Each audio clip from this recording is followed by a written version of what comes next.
है कुदरत का अनमोल तोहफा, ये ममता का सागर, मोहब्बत का दरिया है। हर नस्ल हर देश पर कर्ज इसका बनाया गया, त्याग को फर्ज इसका। मगर इसकी दुनिया ने कीमत न जानी, मगर इसकी दुनिया ने कीमत न जानी। अजब दास्तां है, अजब है कहानी।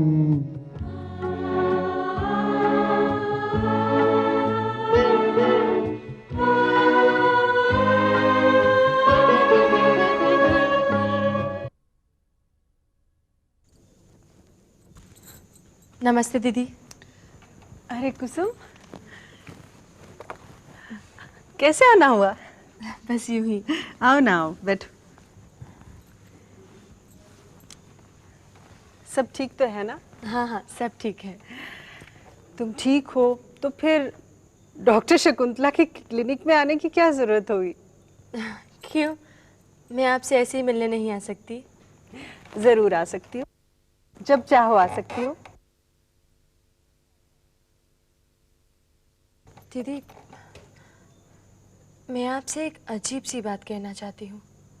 अजीब सी बात? कहो, क्या बात है? दीदी, मैं अब कभी माँ नहीं बनना चाहती।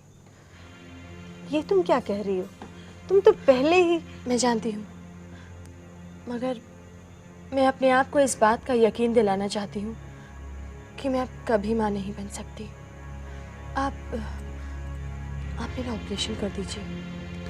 ये तुम कैसी बात कर रही हो कुसुम? ऐसी बात तो औरत तभी कर सकती है जब उसके 2-3 बच्चे हो गए हों। तुम्हारा तो कोई भी बच्चा नहीं है। बच्चा कैसे नहीं है? करण से शादी करने के बाद अब बंटी मेरा बेटा है। हाँ, मैं मानती हूँ कि बंटी तुम्हारा बेटा है, तुम उसकी माँ हो। अब करण से शादी करके तुम उसकी माँ बन ही गई ना? नहीं दीदी, ऐसी बात नहीं है। बंटी की माँ तो मैं उसी दिन बन गई थी जब मेरे पैरों में चलने की ताकत नहीं थी।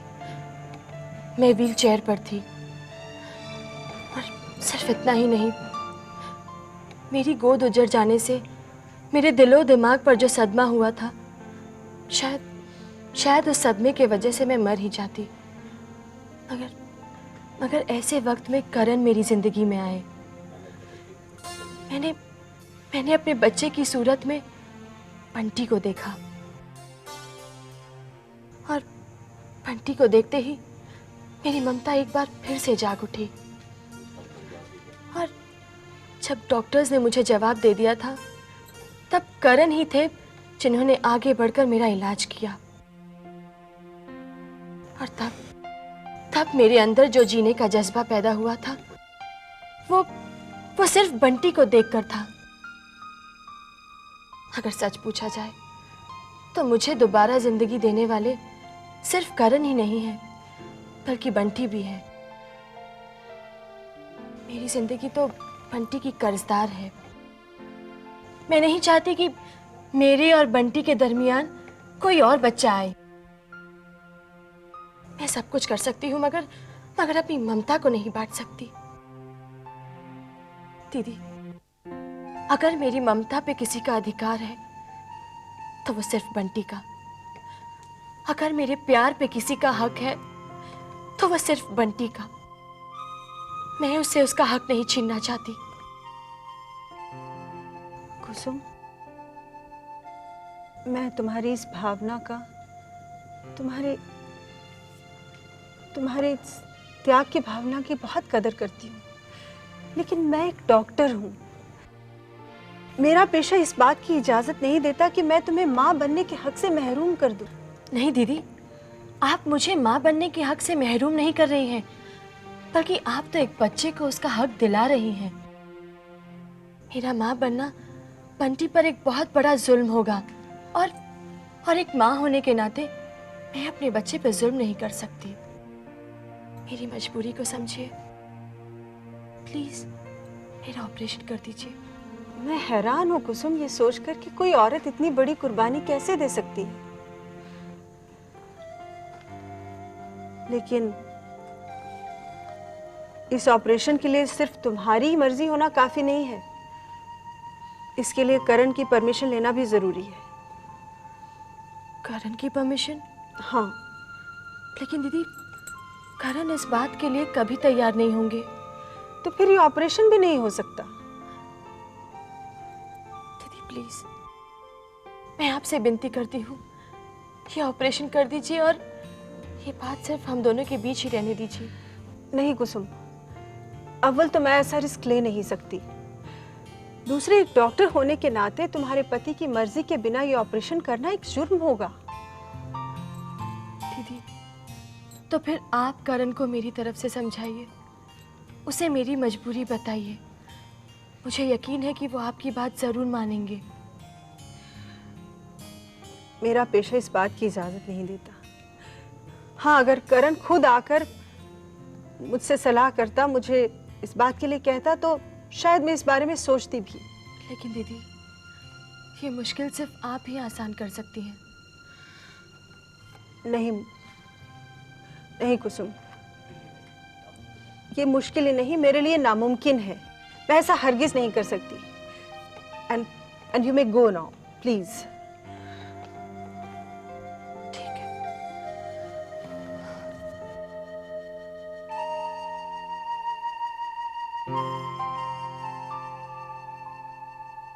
ये कैसा इंसाफ है भगवान। जो औलाद के लिए तड़पते हैं, उन्हें तो औलाद नहीं देता,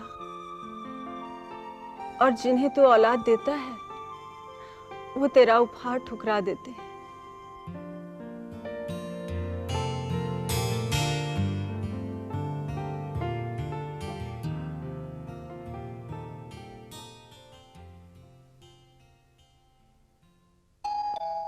आ जाओ, दरवाजा खुला है। अरे कुसुम, आओ आओ, बैठो। बताओ, कैसे याद किया? प्रगति, मैं डॉक्टर शकुंतला के पास गई थी। डॉक्टर शकुंतला के पास? सब खैरियत तो है ना? नहीं, सब ठीक नहीं है। क्या हुआ कुसुम? प्रगति, तुम्हारा डॉक्टर शकुंतला के साथ ऐसा रिश्ता है कि वो तुम्हारी कोई भी बात को नहीं टाल सकती। सो तो है, लेकिन बात क्या है? नहीं, पहले तुम्हें मुझे एक वचन देना होगा कि तुम मेरी इस बात को नहीं टालोगी। ये क्या बात हुई कुसुम? नहीं, पहले तुम ये बताओ कि आखिर बात क्या है। प्रगति, मैं माँ नहीं बनना चाहती।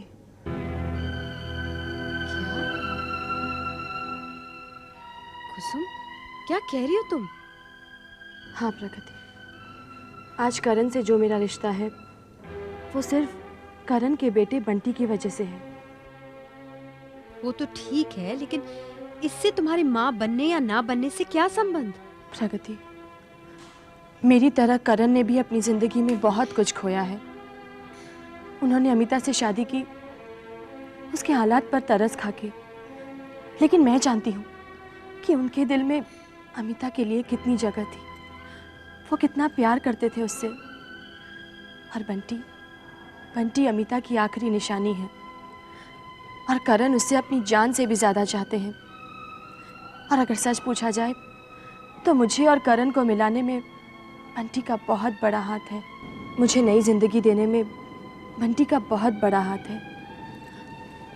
उसकी मोहब्बत की वजह से मैं अपनी जान पर खेलकर चलने लगी। उस बच्चे की तड़प ने मुझे करण के घर का रास्ता सुझाया। प्रगति, आज मैं जो कुछ भी हूँ सिर्फ बंटी की वजह से हूँ, और मैं दूसरे बच्चे की माँ नहीं बनना चाहती, क्योंकि अगर मैं किसी और की माँ बन गई तो बंटी का हक मारा जाएगा, उसका प्यार बढ़ जाएगा, उसका अधिकार बढ़ जाएगा, और मैं ऐसा नहीं करना चाहती। लेकिन मैं करण को कैसे समझाऊं? वो मेरी बात कभी नहीं मानेंगे। जिस तरह डॉक्टर शकुंतला ने मेरी बात टाल दी, वो भी टाल देंगे।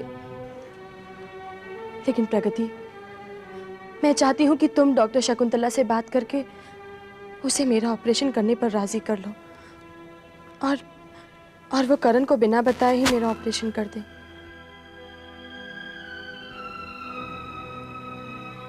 कुसुम, डॉक्टर शकुंतला ने तुमसे क्या कहा? उसने कहा कि ऐसा करना जुर्म है, लेकिन अगर करण राजी हो तो वो ऑपरेशन करने का सोच सकती है। कुसुम, शायद तुम डॉक्टर शकुंतला के दर्द को नहीं जानती। भगवान ने उसे हर तरह का आराम दिया है। उसके पास किसी भी चीज की कमी नहीं है। अगर उसकी जिंदगी में एक गम है तो वो ये कि वो कभी मां नहीं बन सकी। संतान ना होने का गम औरत के लिए सबसे बड़ा गम होता है। ऐसे में वो तुम्हारी मदद कैसे कर सकती है? कुसुम, मैं तुम्हारी भावनाओं को समझ सकती हूं।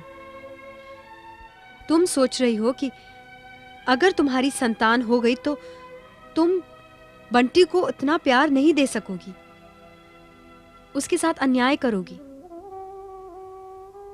लेकिन मैं समझती हूं कि तुम अलग हो। तुम बंटी के साथ इंसाफ कर पाओगी। लेकिन डॉक्टर शकुंतला के मामले में आई एम सॉरी, मैं तुम्हारी मदद नहीं कर सकती। जरा सोचो, जो औरत जिंदगी भर मां बनने के लिए तरसी है, उसे कह देना कि वो किसी दूसरी औरत को मां बनने से वंचित कर दे, ये तो उसकी दुखती रग पर उंगली रखने के बराबर है। कुसुम, आई एम सॉरी। और मेरे ख्याल से तुम्हें ये ख्याल भी अपने दिमाग से निकाल देना चाहिए कि तुम मां नहीं बनना चाहती। नहीं प्रगति, ये ख्याल तो मैं अपने दिल से नहीं निकाल सकती। ठीक है, फिर मैं करण से ही बात करती हूँ।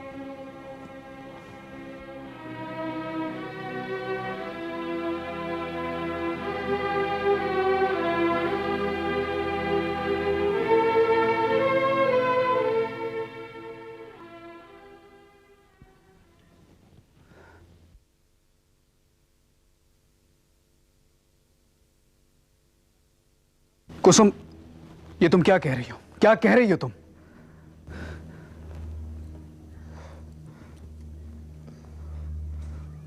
करण, मैंने आपसे जो कुछ भी कहा है बहुत सोच समझ कर कहा है। नहीं कुसुम, ये बात तुम सोच समझ कर नहीं कह रही हो। ये बात तुम जज्बाती होकर कह रही हो। अभी हमारी शादी को कुछ ही दिन हुए हैं और तुम उस बात के बारे में सोच रही हो जिसका कोई वजूद नहीं, जिसका कोई अस्तित्व नहीं। ये तुम्हारा भ्रम है कुसुम, और तुम्हारा ये भ्रम निराधार है।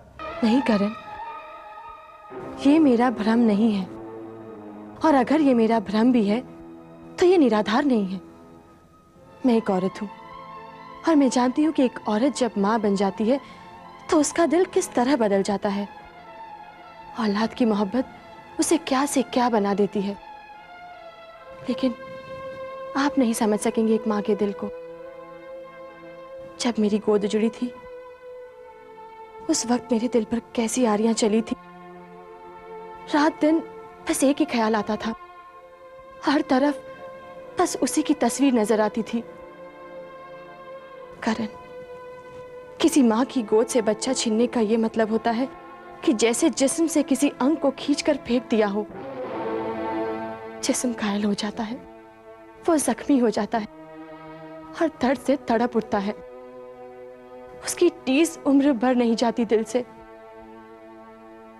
करण, मेरा ईश्वर गवाह है, उस वक्त आप बंटी को मेरी आंखों के सामने न लाते तो शायद उसके गम में मैं तड़प तड़प कर मर जाती। मेरे दिल पर उसके बिछड़ने का जो सदमा पहुंचा था वो सिर्फ मैं जानती हूँ। आज भी जब उन लम्हों को याद करती हूँ तो मेरा कलेजा फटने लगता है। क्या अब भी आप उसे भ्रम कहेंगे मेरा? कुसुम, ये सब कुछ तुम इसलिए कह रही हो क्योंकि ये मेरा बच्चा है। कल जब हमारा एक बच्चा होगा तो क्या हम इस बच्चे को भूल जाएंगे? ये कैसे हो सकता है कुसुम? क्या क्या हर एक माँ बाप का सिर्फ एक ही बच्चा होता है? एक से ज्यादा भी तो बच्चे हो सकते हैं और वो हर एक बच्चे को उसका पूरा अधिकार देते हैं। नहीं करण, वो बात अलग है, मगर यहाँ बात दूसरी है। जिन हालात में मैंने बंटी को पाया है और जिन हालात से बंटी ने मुझे निकाला है, मैं नहीं चाहती कि जितना लगाव मुझे बंटी से हो गया है उसके बीच में कोई दूसरा बच्चा आकर उसका हिस्सेदार बन जाए। करण, बंटी आपके पास में किसी की अमानत है और उसकी अमानत है जो उसी जालिम के अत्याचारों का शिकार हुई थी जिसने मेरी जिंदगी को भी नर्क बना दिया था। करण, उस औरत की हत्या कर दी गई, उस माँ की हत्या कर दी गई जिसका मासूम बच्चा उसके प्यार का हकदार था। करण, बंटी को तो माँ का प्यार कभी नहीं मिला, उस मासूम को तो वो सब कुछ नहीं मिला जो उसे मिलना चाहिए था। करण, अमिता ने जब दम तोड़ा होगा तो बंटी के लिए उसकी आत्मा कितनी तड़पी होगी, और शायद आज भी उसकी आत्मा बंटी के लिए तड़प रही होगी। करण, मुझे जिंदगी देने वाले इस मासूम फरिश्ते की हक पर मैं डाका नहीं डाल सकती। अगर मैंने किसी दूसरे बच्चे को जन्म दिया और इस बच्चे के हक पर थोड़ा सा भी असर हुआ तो मैं कभी अपने आप को माफ नहीं कर पाऊंगी। कुसुम, आज तक मैंने सुना था कि औरत देवी का एक रूप होती है, लेकिन नहीं, औरत देवी का एक रूप नहीं होती बल्कि साक्षात देवी होती है। कुसुम, आज तुम्हारी इस कुर्बानी और बलिदान की भावना को देखने के बाद मेरा सर अपने आप तुम्हारे आगे झुक गया। सच कहता हूं कुसुम, अगर तुम इतनी बड़ी कुर्बानी दे सकती हो तो क्या मैं तुम्हारे लिए इतना सा भी नहीं कर सकता? लेकिन कुसुम, मैं तुम्हें ऑपरेशन नहीं करवाने दूंगा, क्योंकि अगर मैंने तुम्हें ऑपरेशन करवाने दिया तो यह तुम पर जुल्म होगा, और तुम पर जुल्म करने वाले को तो भगवान कभी माफ नहीं करते ना। हाँ? यह बच्चा तुम्हारा है कुसुम, इस बच्चे पर सिर्फ तुम्हारा अधिकार है, सिर्फ तुम्हारा। और मैं तुमसे वादा करता हूं, तुम और तुम्हारे इस बच्चे के बीच में कोई नहीं आएगा, कोई नहीं आएगा।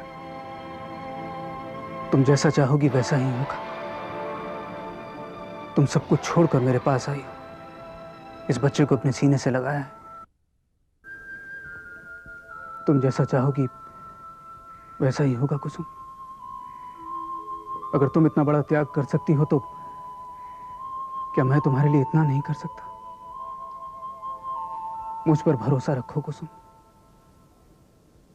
तुम्हारा ये करण कभी तुमसे अलग नहीं होगा, कभी नहीं।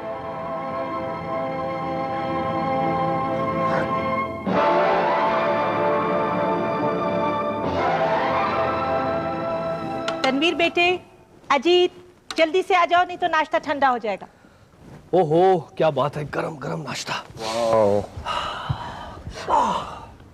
देखा तनवीर, ये भी गरम। आजकल के बच्चे जहाँ जल्दी करनी चाहिए वहाँ तो करते नहीं, और जहाँ नहीं करनी चाहिए वहाँ करते हैं। हमारे ज़माने में तो बेटा बेटी के जवान होते ही माँ बाप को उनकी शादी की चिंता सताने लगती थी। उस ज़माने के बच्चे आज्ञाकारी होते थे, माँ बाप का कहना मानते थे, अपने गुरु की इज्जत करते थे। लेकिन आजकल के बच्चे तो ना गुरु का आदर करते हैं और ना अपने माँ बाप का कहना मानते हैं। हाँ, तू मुझे ये बता कि तू ये बात किसके लिए कह रही थी? तुम दोनों के लिए कह रही हूँ, और किसके लिए कहूंगी? मतलब तू हम दोनों को इसी कैटेगरी में खड़ा कर रही है? क्यों, तू मानता है मेरी बात? यार तनवीर, तू बता मुझे कि आज तक मैंने माँ की कौन सी बात नहीं मानी है? अगर मेरी बात मानता तो ये घर यूं सूना सूना ना लगता। इस घर में बहू होती, मेरे पोता पोती खेलते होते। ओहो माँ, सब आ जाएंगे। कब आ जाएंगे? जब मेरे जाने के दिन आ जाएंगे। बस माँ बस, आगे मत बोलना। नहीं बोलूंगी। लेकिन एक वचन दे कि तू जल्दी से जल्दी प्रगति से मिलकर अब इस कहानी को एक नया मोड़ देगा। माँ मैं प्रगति से तो मिल लूंगा, लेकिन मुझे सबसे पहले मेरे दोस्त तनवीर का मामला तय करना है। तेरा दोस्त भी तेरे जैसा ही है। इतने दिन से तो फरीदा को ढूंढ रहा था, अब जब वो मिल गई है तो देरी कैसी?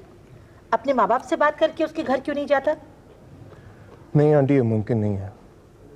मेरे माँ बाप ने बहुत पहले से इस रिश्ते से इनकार कर दिया था और मैं किसी भी तरह उनको मना नहीं पाया। लेकिन ये बात भी सच है यार कि फरीदा के अलावा मैं किसी और से शादी नहीं कर सकता। अरे भाई ये बात है तो मैं चलती हूँ ना तेरे साथ। आंटी आप? हाँ क्यों नहीं, क्यों अजीत? हाँ माँ, इसके पिछले जन्म का कोई उपकार है हम पर जो हमें इस जन्म में उतारना ही पड़ेगा। अबे घोंचू, बकवास बंद कर। अगर वाकई तू फरीदा के घर में रिश्ते लेके जाएगा ना तो यार बहुत बड़ा एहसान हुआ मेरे सर पर। अच्छा, तो ये एहसान तू कैसे उतारेगा? मैं प्रगति के घर तेरे रिश्ते की बात चलाऊंगा ना, खुद ब खुद उतर जाएगा एहसान। यार एक मिसाल तुझ पर बिल्कुल फिट बैठती है। कैसा मिसाल? A friend in need is a friend indeed.